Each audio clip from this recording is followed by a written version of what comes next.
வணக்கம் மக்களே. அப்படி நம்ம ஊரில் பயங்கரமான ஒரு பீக்காட்டு போயிட்டுருக்க ஒரு சம்பவம் தான் சிப்பி சீசன் நம்ம ஊரில் இப்போ போயிட்டுருக்குது. எனக்கு ரொம்பவே பிடிக்கும், நிறைய மக்களுக்கு பிடிக்கும். ஆனால் நிறைய இடத்துல இந்த ஒரு சிப்பி கிடைக்கிறது இல்லை.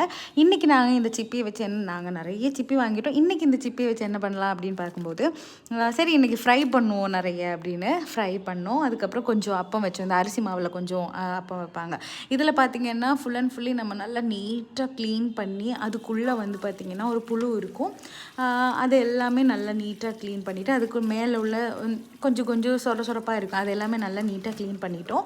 இதுக்கு இடையில் பார்த்திங்கன்னா நம்ம சாப்பிடல, காலையிலே நம்ம சாப்பிடாம இருந்ததுனால நாங்களாக பண்ண ஒரு மில்லட் தோசை. கண்டிப்பாக நான் அதை என்னென்ன இன்க்ரீடியன்ட்ஸ்லாம் போட்டிருக்கேன்னு நான் கண்டிப்பாக இன்னும் ஒரு வீடியோவில் சொல்கிறேன். இந்த மில்லட் தோசை நல்லா வயிறுக்கு ஃபுல்லாக இருக்கும். ஒன்று சாப்பிட்டாலே ஃபுல்லாக இருக்கும், ஓகேவா? ஸோ இதையுமே சாப்பிட்டுட்டு கெட்டி சட்னி பொட்டுக்கடலைலாம் போட்டு ஒரு சட்னிலாம் சாப்பிட்டுட்டு இதுக்கு இடையில இந்த ப்ராசஸிங் இடையில இதையும் சாப்பிட்டுட்டு அதுக்கப்புறம் ஃப்ரை பண்ணுக்கு போயிட்டோம்.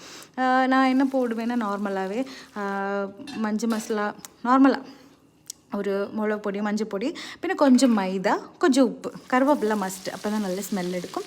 அப்படியே சொல்லான்னு நிறைய குடுக்குன்னு போட்டுட்டு நல்லா படபடப்படான்னு பொரிஞ்சு வந்தது. அதுவே நல்லா பார்க்க நல்லா க்யூட்டாக இருக்குல்ல.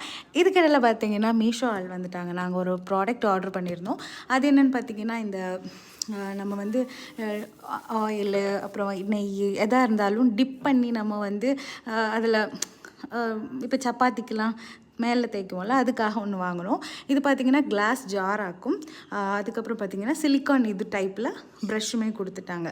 ஜஸ்ட் நமக்கு வந்து டிப் பண்ணி ஆயிலு அந்த மாதிரி உள்ள சம்பவம். ஸோ நல்லா யூஸ்ஃபுல்லாக இருந்து உங்களுக்கு வேணுன்னா கண்டிப்பாக நீங்களும் பர்ச்சேஸ் பண்ணுங்கள். So tata.